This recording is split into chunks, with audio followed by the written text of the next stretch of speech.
오늘은 유의법 그리고 무의법에 대해서 듣고 싶은데요. 불교가 마음의 대상으로서 포착되어진 세계. 보통 사람들은 세상이 저기 있다 이렇게 여기잖아요. 근데 불교에서는 육입처 중에서 마음의 대상으로서 거울에 비쳐 들어오시지 세계가 비쳐 들어온 거죠. 그 세계 자체가 아니라 내 마음이 포착한 상태로서의 세계. 그러니까 시력이 1.0인 사람하고 2.0인 사람은 똑같은 산을 봐도 달리 보일 것이고, 천연색을 못 보는 잠자리는 산을 봐도 우리랑 다를 것이고, 적외선, 자외선까지 볼 수 있으면 또 산이 달라지겠죠. 그렇게 개변되고 굴절되어서 있는 그대로의 모습이 아니라 마음에 의해서 조작될 수도 있고 변개될 수도 있는 상태로 나에게 들어온 대상으로서의 세계, 법이라고 한단 말이에요.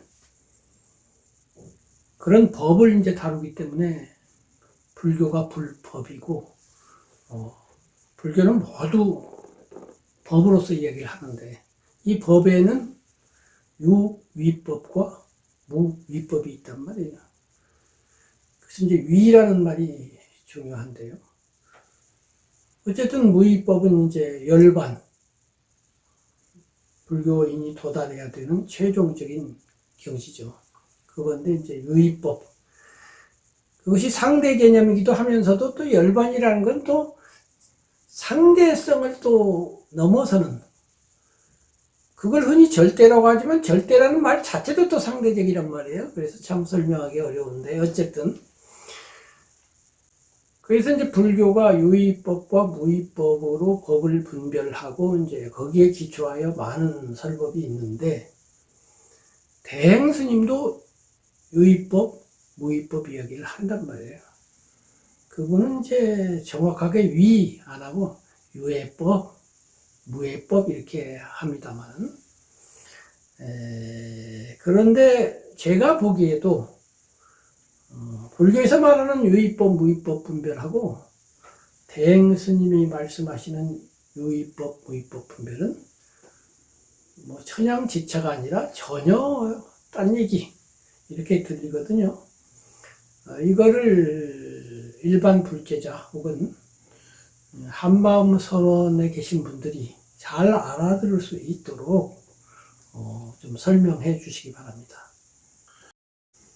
이제 불교에서는 크게 이 모든 존재를, 법을 나눌 때 이제 여러 가지 이제 이 관점에서 나누지 않습니까? 설명을 할 때.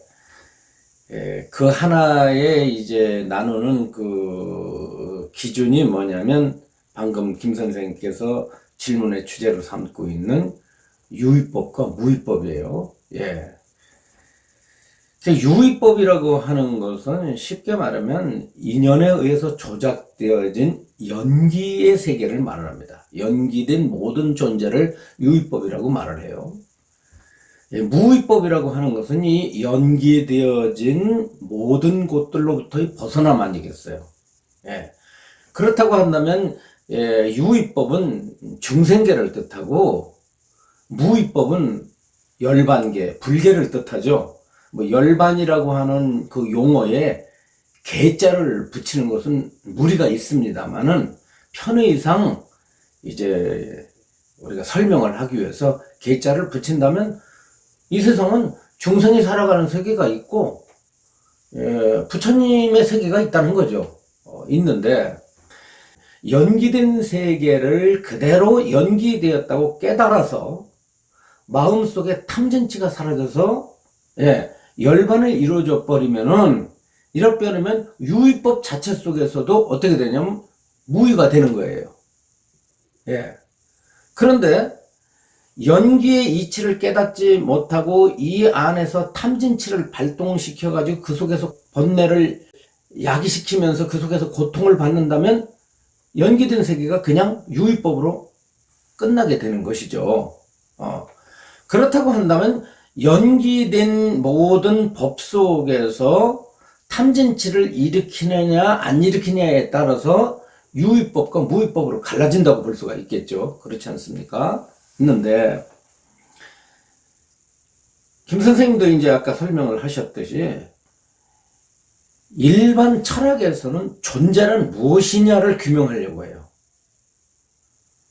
여기 뭔가가 있는데 있는 이것은 과연 어떻게 존재하는 것이며 어떤 원인을 통해서 존재하는 것이며 어떤 성질을 지니고 있는가를 연구하는데 불교는 그렇게 존재를 바라보지 않고 존재란 무엇이냐를 연구하지 않고 존재는 나에게 어떻게 인식되느냐를 연구하지 않습니까? 아까 이제 똑같은 그런 세상을 보더라도 뭐 잠자리가 바라본 세상과 뭐 사람이 바라본 세상과 시력에 의해서 세상이 달리 보인다고 한 것처럼 이 세상은 결과적으로 자기가 인식한, 아는 만큼, 자기가 알고 있는 만큼 그렇게 세상이 보여지는 거거든요. 그것이 바로 만법 유식의 가르침이기도 하고요. 그래서 이제 이게 유의법 그러면은 중생계를 말하고 무의법 그러면 그냥 부처님의 경지를 뜻한다. 이렇게 간단하게 이해하면 되는데 유의법에 침몰했다는 것은 무슨 뜻이냐면은 번뇌가 디글디글 그 속에서 헤매고 있다는 뜻이고 무의법이라는 것은 번뇌로부터 벗어났다고 한다면은 유의와 무의를 가르는 가장 중요한 포인트가 뭐냐? 번뇌예요. 번뇌와 관련된 용어이기 때문에 유의법과 무의법과 그 의미와 같이 쓰고 있는 경전적 용어가 뭐냐면 유루법, 무루법입니다. 그때 루라고 하는 것은 번뇌와 관련되어 있지 않습니까?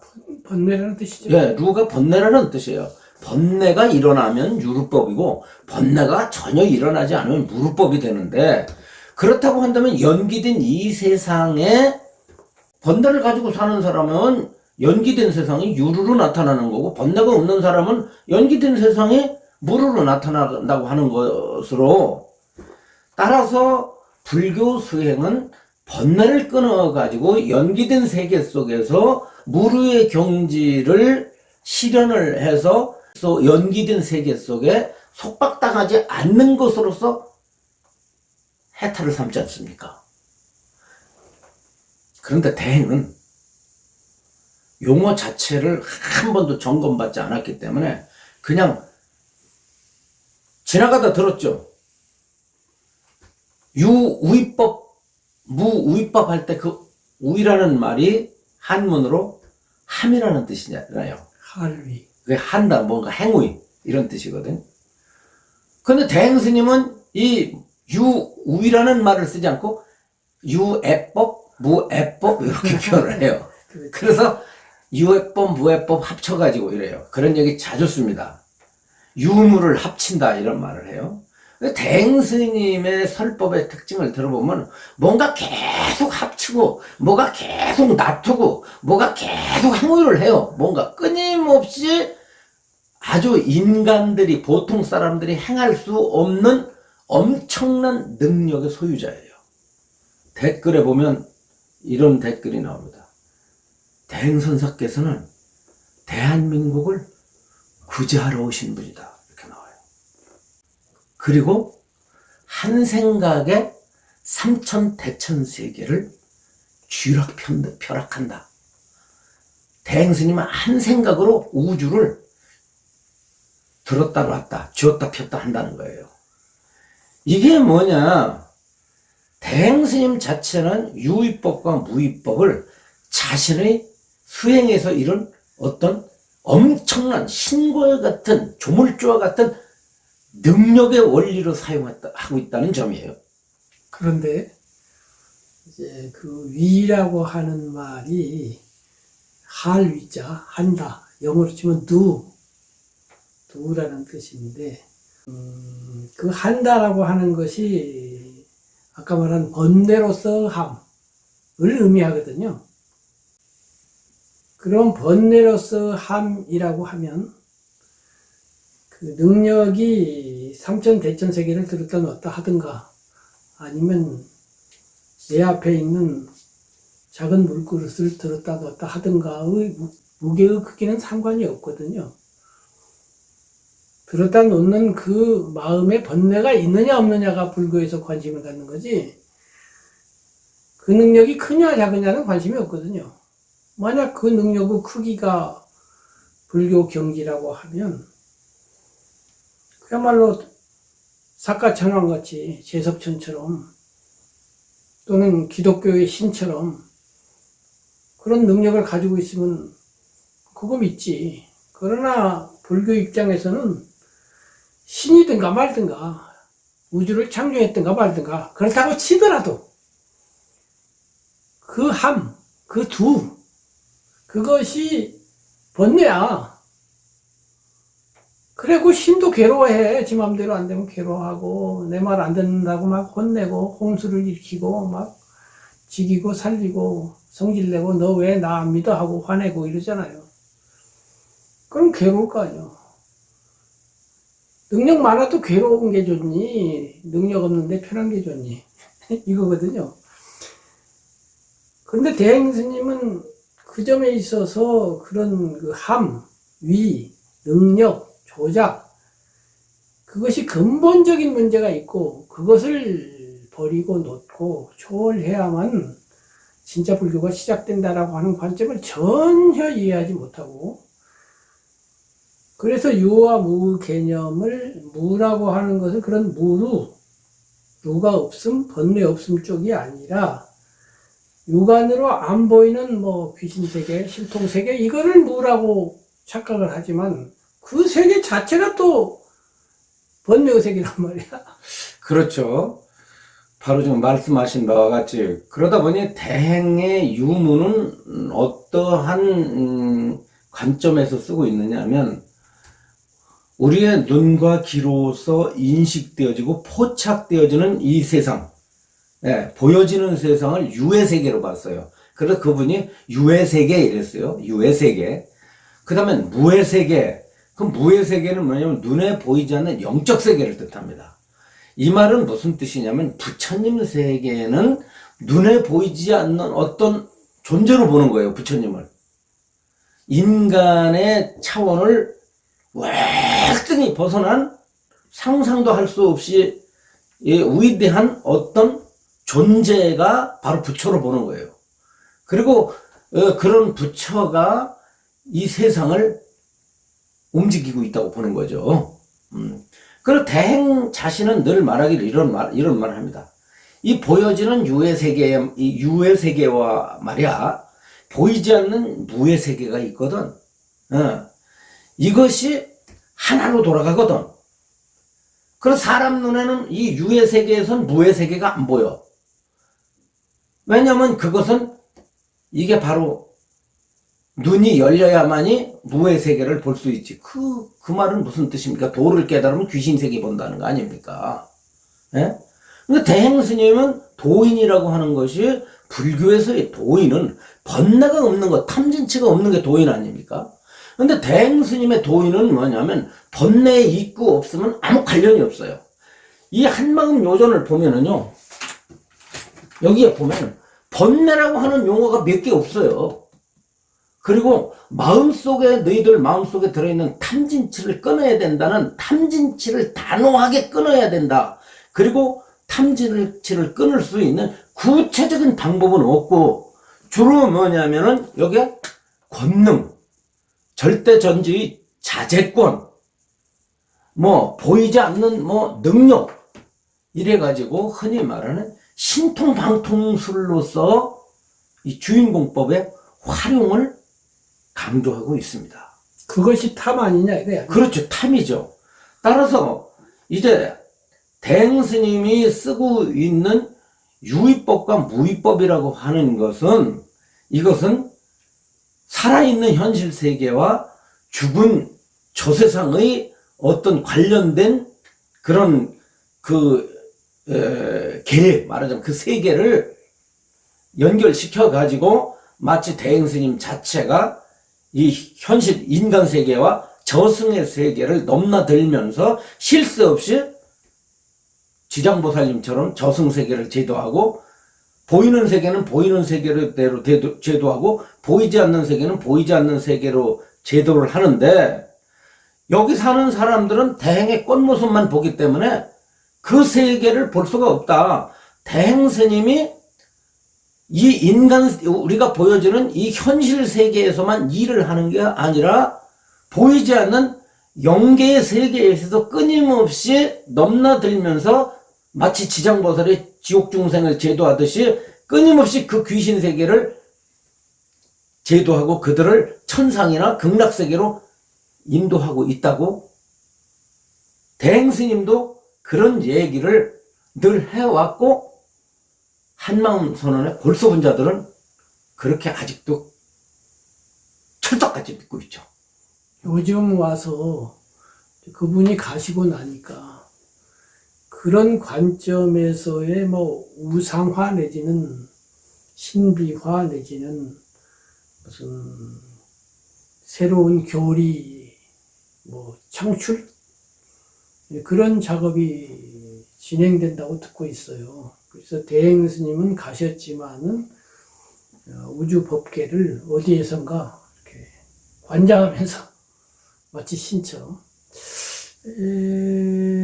그런 점에서 증산교의 강증산하고 좀 비슷한 느낌을 주기도 하고 강증산 자신은 스스로를 천지대무당 이렇게 했지만은 대행 스님도 그 무적인 요소가 있지 않습니까? 뭐 무죠 한마디로. 그런데 이제 천지를 좌지우지 한다는 데 이르러서는 강증사는 신자들에게 있어서는 상제님이잖아요. 하나님이죠. 하나님이니까 대행 스님도 이제 상제의 반열로 이렇게 올라가고 있는 그런 것 같은데 대행 스님을 널리 알리는데 일조를 한 사람으로서 상당히 걱정스러워요. 이런 일이 생길까봐 염려하면서 몇십 년을 지냈거든요. 그리고 웬만하면 비판 안 하려고 그랬는데 이게 법사님도 여러 번 말씀하신 것처럼 일반적인 악이 있고 사견으로서 악이 있단 말이에요. 잘못된 견해, 잘못된 사상. 이 사상의 영향력은 현실의 영향력보다 우선은 작아 보이지만 길게 보면 큽니다. 우선 당장에야 칭기스칸이나 카이사르나 알렉산더나 나폴레옹이 훨씬 힘이 세죠. 그러나 거지로 살았던 부처님, 제자 12명밖에 없었던 예수님이 그 후에 미친 영향을 생각하면 뭐 카이사르 따위는 비교가 안 되죠.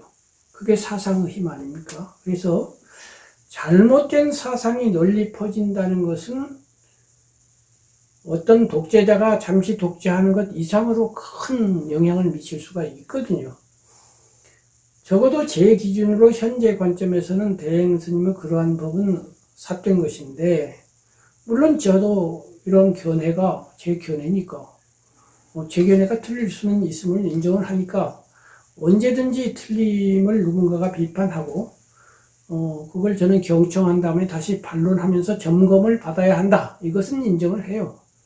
그 전제하에지만은 어쨌든 현재의 판단으로는 사법인데 이 사법이 퍼지는데 그 사법성이 대행 스님을 그런 신의 반열에 올림으로써 더욱더 심해질 것이고 더군다나 그 세력, 신자도 많고 또 경제력도 큰 것 같아요. 이런 배경을 갖고 있는 데다가 또 교수님들까지 협력을 많이 하고 있으니 큰 걱정이 됩니다. 그 가운데에 제일 알기 쉬운 대행 스님의 사법 내지는 불교를 잘못 이해한 부분이 나타나는 부분이 공 이런 거는 좀 뭐 어떻게 보면 어렵기도 하지만 유예법, 무예법에 이르면 알기 쉽게 이건 정말 아니구나 이런 생각이 드네요. 요즘에 좀 사회적으로 큰 혼란을 일으키고 있고 문제를 야기시키고 있는 그 기독교 교단 하나가 있죠. 바로 그 JMS라고. 네. 그 사람들, 그 신자들이 얼마만큼 그 광신적으로 믿느냐면 자기 집안에 깨끗한 방석을 항상 마련해 놓고 있다는 거예요. 그 교조가 영적으로 신도들 집에 찾아와서 거기에 앉을 수도 있다고 보기 때문에 그렇습니다. 그런데 이와 같은 신앙관을 한마음 신도의 일부들이 가지고 있어요. 주인공 공부를 열심히 하는 만큼 대행스님에 대한 신심이 우러름을 받고 있습니다. 부처님은 둘째예요. 한마음 서는 신도들에게 부처님은 그냥 별로 그렇게 영향을 끼치지 못합니다. 대행의 영향에 의한 한마음 선언이지 부처님의 영향에 의한 한마음 선언이 아니거든요. 그러다 보니까 대행스님 살아 계실 때에 보시금이 법당에는 안 넣어요. 법당에 보시하면은 10,000원짜리, 20,000원짜리 넣습니다. 20,000원 넣습니다. 그런데 대행스님 앞에는 봉투가 무덤처럼 쌓이거든. 한때는 이제 이런 얘기를 해요, 신도들이. 어저께 큰 스님께서 다녀가셨어. 아니, 당신 집에 큰 스님이 오셨단 말이야? 보이지 않게 오셨다 이거죠. 쉽게 말하면 영으로 오신 거야. 오셔가지고 내가 샤워를 하고 나갔는데 스님의 목소리가 들렸다는 거예요. 그래서 한마음 선언 쪽에서 계속 절을 하다는 거죠. 그때 뭐냐? 자기가 집안이 너무너무 어렵고 너무 힘들어서 특히 남편 관계로 남편이 허구한 날 술을 먹고 가족들에게 행패를 부리고 이렇게 살 수 없는데 샤워를 하고 나가서 들리는 목소리가 걱정하지 말어. 그러고 갔다는 거예요. 그 말을 들은 신도들이 어떻게 생각했습니까? 대행스님이 주로 하는 말이 찰나찰나 삼천대천 세계에 놔두지 않는 곳이 없다라고 말을 했고요. 대행스님은 저한테 직접 말하기를 이법사, 내가 말이야 껍데기는 여기서 앉아가지고 이법사하고 이렇게 얘기를 하고 있지만 내가 사실은 저기 이름 붙일 수 없는 별에도 중생들이 살고 있거든. 수많은 생명들이 우글대고 있는데 내가 거기도 있다면 어떻게 할래? 저보고 하는 말이 내가 거기도 있다면 어떻게 할래? 저는 반신반의죠. 어리둥절할 수밖에 없죠. 그러면서 하는 말이 뭐냐면 부처님도 그렇겠지만은 보이는 세계에만 이렇게 나타날 때는 내가 중모습을 하고 대행이라는 이름으로 이렇게 나타나지만 저 무의 세계에 들어가면은 이 모습이 또 달라져. 왜? 내 모습이 달라져야만이 그 무의 중생들이 내 말을 듣거든. 그러니까 이 도리를 깨달으면은 한시도 쉴 새가 없어요. 그냥 끊임없이 움죽거려야 돼, 대행스님은.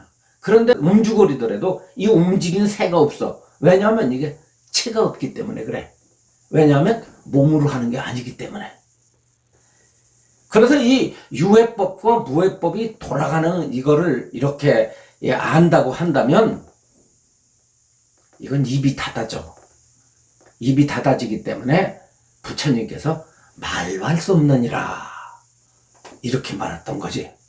요런 식으로 대행스님은 유의법과 무의법, 유르법과 무르법을 설명을 해. 이거는 김 선생님도 아시다시피 부처님에게는요 어떤 살림살이도 없어요. 중론에서 용수보살이 하신 말씀이 있습니다. 부처님은 어떠한 행위도 하시지 않으셨다. 또 부처님은 어떠한 말씀도 하시지 않으셨다. 만약에 금강경에서도 그랬지 않습니까? 만약에 부처님이 중생을 제도한 행위가 있고 설법을 한 언어가 있다고 한다고 누가 말한다고 한다면 그는 부처를 나를 비방하는 자이다 그랬어요. 따라서 부처님은 어떤 행위자도 아니고 어떤 언서를 뱉어놓은 자가 아니에요. 그러면 부처님 설법은 왜 했느냐? 용서보살은 이렇게 말합니다. 부처님은 할 말이 없다. 왜? 얻을 만한 법이 없기 때문에, 얻을 만하고 이룰 만하고 알았다고 할 만한 어떤 한 법도 없기 때문에 법을 설할 바가 없지만은 미혹한 중생들이 와서 묻기 때문에 그 중생들의 사견으로 인해서 설법이 나타난 거라 이 말이야. 중생들이 잘못된 견해를 깨뜨리기 위해서 법을 설했을 뿐이지 부처님에게 어떤 성취하고 이룬 법이 있어서 그것을 중생들에게 보이려고 설법을 하는 것은 아니다라고 이렇게 단호하게 말씀을 하셨어요. 이 말씀을 잘 들어야 됩니다. 자, 이 이야기는 어떤 말씀이냐면 부처님은 중생을 제도하기 위해서 대행스님식으로 그렇게 어떤 막 쉴 새 없이 뭔가를 놔두고 어떤 행동을 하고 뭐 보이지 않는 세계 보이는 세계 뭐가 그렇게 복잡하고 현란하고 뭐가 그렇게 찬란합니까? 부처님의 가르침은 깔끔한 거예요. 그냥 한마디로 말하면 뭐냐면 번뇌 없음이에요. 번뇌 없음과 번뇌를 없애기 위한 그 길만 가리키는 것이 부처님의 가르침인데 대행은 번뇌에 초점을 두지 않고 과거에 대우거사가 그렇게 지적했던 도깨비 노름에 빠져 있는 거죠. 한마음 서는 신도들은요, 주인공이라는 이름하에 도깨비 노름에 빠져 있는 신도들입니다. 달리 말하면 번뇌심 노름이죠. 그렇죠. 예. 번뇌심에 기초한. 번뇌심이라고 하는 것이 결국은 욕망인데 그 욕망이 강화되면 집착이잖아요. 12인연법에서는 8번 갈래 욕망이고 9번 취 집착이잖아요. 그리고 1번 무명이 나가 있다는 생각이잖아요. 나가 있다는 견해에 입각해서 나를 위한 욕망, 나를 위한 집착이 생기는데 이 무명이 명이 되면 나가 비워질 것이고 나를 세울 바가 없기 때문에 욕망을 없앨 것도 없어요. 이 부분을 제가 근래에 많이 이렇게 사유, 숙고 내지는 명상과 접목시켜서 이렇게 많이 보고 그러는데 그런 차이가 있더만요. 요즘 제가 마음이 좀 많이 전보다는 가벼워졌는데 전에는 수행을 한다고 할 때 욕망을 제거하고 또는 약화시키고 덜어낸다는 건 그때나 지금이나 같은데 지금 와서 보니까 욕망을 덜어내려고 하는 나라는 놈을 별로 안 돌아다봤어요. 그러니까 힘든 거야. 나가 있으면 욕망이 생길 수밖에 없는데 이왕 생긴 걸 없애야 되니까. 근데 나가 없다는 관점에서 보니까 욕망이라는 놈 자체가 없네? 애써서 없앨 필요가 없는 거야.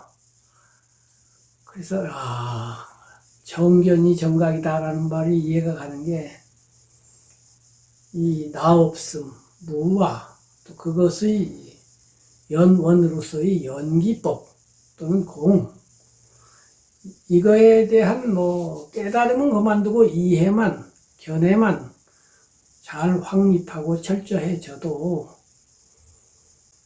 수행 관점 자체가 다른 거죠. 애써서 막 나를 제어하고 억제하고 막 수련하고 단련하는 게 아니라 수련하고 억제하고 단련하는 놈이 없다니까 이렇게 돼버리니까 마음이 많이 가벼워졌는데요. 어쨌든 그 관점에서 볼 때 거기까지는 그만두더라도 12연기가 말하는 1번 무명, 나 없음, 주인공 없음, 참나 없음은 그만두더라도 8번 가래와 9번 집착만이라도 좀 덜어냅시다. 좀 줄입시다. 요 관점. 그렇게 해서 번뇌를 덜어냅시다. 이 관점만이라도 한마음 선언 쪽에서 좀 분명히 해서 바른 불법으로 이렇게 회양했으면 하는 마음입니다. 예, 그렇게 돼야 되겠죠. 한마음 선언에 대해서 저희들이 비판을 하고 있지만은 사실은 한마음 선언이 나아갈 길을 나름대로 제시하고 있는 거예요. 네. 그래서 저희들이 예전에 한마음 선언 소속 그 비구니 스님하고 소통한 적이 있지 않습니까? 그래서 저희들이 바라는 바는, 특히 제가 바라는 바는 저희들의 비판을 한번 경청해 주십시오. 일반 신자들에게까지는 뭐 공개 안 하더라도 스님과 핵심 관계자만 모여서라도 저희들은 이런 비판의 관점을 가지고 있습니다라는 말을 들어주십시오. 그리고 그것을 받아들이든 안 받아들이든 뭐 알아서 하시고, 그러나 저희들은 한마음 선언 발전에 기여한 사람으로서 이제 와서 책임감을 느끼니 지금 유튜브를 통해서 혹은 저수를 통해서 제 사무지대에서 공표하기 전에 한마음 선언에서 좀 들어주세요. 들어주면 뭐 공표를 안 할 수도 있습니다. 반드시 이것을 문제를 일으킬 필요까지 없을 수가 있어요. 그러나 우리는 책임을 져야 되니까 이렇게 하는 겁니다 했는데 그것이 받아들여지지 않았고, 그래서 이제 다음 방법으로 이렇게 제3지대에서 저희의 견해를 피력하게 된 것인데, 이러한 충정을 한마음 선언 또는 이 영상을 시청하시는 분들이 이해해 주셨으면 좋겠습니다. 네.